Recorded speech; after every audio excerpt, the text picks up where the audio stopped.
ഇതൊരു പോരാട്ടത്തിൻ്റെ വിജയം തന്നെയാണ്. നമ്മൾ ഈ കണ്ട അവസാന 6 ദിവസങ്ങൾ മാത്രമല്ല, അവസാന 6 ദിവസങ്ങളാണ് മെഡിക്കൽ കോളേജ് പ്രിൻസിപ്പൽ ഓഫീസിന് മുൻപിൽ പി അനിത സമരമിരുത്തുന്നത്. ഹൈക്കോടതി ഉത്തരവ് നടപ്പാക്കണം, അതായത് കോടതി ഉത്തരവ് ഉണ്ടായിട്ട് പോലും അത് പാലിക്കാത്തൊരു സമീപനമാണ് സർക്കാർ എടുത്തിരുന്നത്. ഹൈക്കോടതി ഉത്തരവല്ല, സർക്കാരിൻ്റെ തീരുമാനം വേണം എന്ന് പറഞ്ഞുകൊണ്ടാണ് ആരോഗ്യവകുപ്പ് പി അനിതയെ തിരികെ ജോലിയിൽ പ്രവേശിപ്പിക്കാത്തൊരു നിലപാട് സ്വീകരിച്ചിരുന്നത്.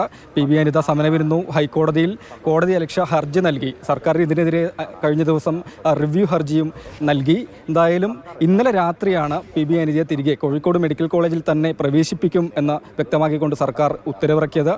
അനിത തിരികെ ജോലിയിൽ പ്രവേശിച്ചിരിക്കുന്നു. സീനിയർ അഡ്മിനിസ്ട്രേറ്റീവ് ഓഫീസർക്ക് മുൻപാകെയാണ് ഒപ്പിട്ട് ജോലിയിൽ തിരികെ പ്രവേശിച്ചത്. IMCHലാണ് നിയമനം ഉണ്ടാവുക എന്നാണ് പി അനിതയ്ക്ക് അറിയിപ്പ് ലഭിച്ചിട്ടുള്ളത്. ആദ്യം അതായത് ഈ പീഡനത്തിനിരയായ അതിജീവിതയ്ക്ക് അനുകൂലമായി മൊഴി നൽകി എന്നൊരു കാരണം, അതിജീവിതയ്ക്ക് ഒപ്പം നിന്ന നഴ്സാണ്. പക്ഷേ DME നടത്തിയ അന്വേഷണത്തിൽ പി അനിതയുടെ ഭാഗത്ത് ചില ജോലിയിൽ വീഴ്ചകളുണ്ടായി എന്ന് കണ്ടെത്തിയിരുന്നു. ഇതിൻ്റെ അടിസ്ഥാനത്തിലാണ് നടപടിയെടുത്തതെന്നാണ് സർക്കാർ വ്യക്തമാക്കിയിരുന്നത്. ഇടുക്കി മെഡിക്കൽ കോളേജിലേക്ക് സ്ഥലം മാറ്റിയാണ് ആദ്യം ഉത്തരവിറക്കിയത്. ഇതിനെതിരെ അനിത ട്രൈബ്യൂണലിനെ സമീപിക്കുകയും സ്റ്റേ നേടുകയും ചെയ്തു.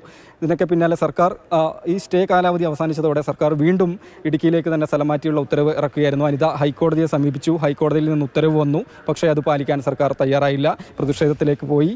അവസാനം ഏതായാലും ആരോഗ്യ വകുപ്പിന് മുട്ടുമടക്കേണ്ടി വന്നു എന്നുള്ളതാണ്.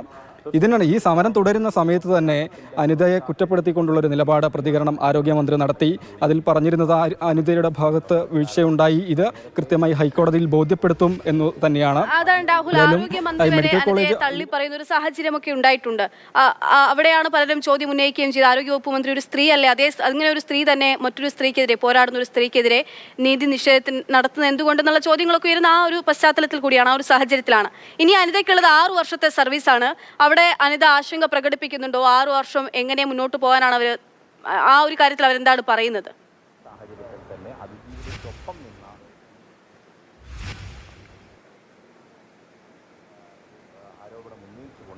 പക്ഷേ തീർച്ചയായും ആ ചോദ്യം നമ്മൾ ചോദിച്ചത് തന്നെയാണ്. കാരണം NGO യൂണിയൻ്റെ ഭാഗത്ത് നിന്ന് അനിതയ്ക്കെതിരെ തുടർച്ചയായ വേട്ടയാടലുകൾ ഉണ്ടായി എന്ന് അനിത തന്നെ പ്രതികരിച്ചതാണ്. അനിത ഇവിടെ സമരമിരിക്കുന്ന സമയത്ത് തന്നെ ഇന്നലെ NGO യൂണിയൻ്റെ ഒരു വിശദീകരണ യോഗം ഒക്കെ സമീപത്ത് തന്നെ ചേർന്നിരുന്നു. മെഡിക്കൽ കോളേജ് കോമ്പൗണ്ടിൽ തന്നെ ചേർന്നിരുന്നു. അവർ പറഞ്ഞത് സർക്കാർ കൃത്യമായ നിലപാടാണ് സ്വീകരിച്ചത്, രാഷ്ട്രീയം മുൻനിർത്തിയുള്ള ഒരു സമരം മാത്രമാണ് അനിത നടത്തുന്നത് എന്നൊക്കെയാണ്. അപ്പോൾ തിരികെ ഇവിടെ തന്നെ ജോലിയിൽ പ്രവേശിക്കുമ്പോൾ ഈ വിധത്തിലുള്ള വേട്ടയാടലുകൾ ഉണ്ടാകാം എന്നൊരു ആശങ്ക കൂടി അനിത പങ്കുവെക്കുന്നുണ്ട്.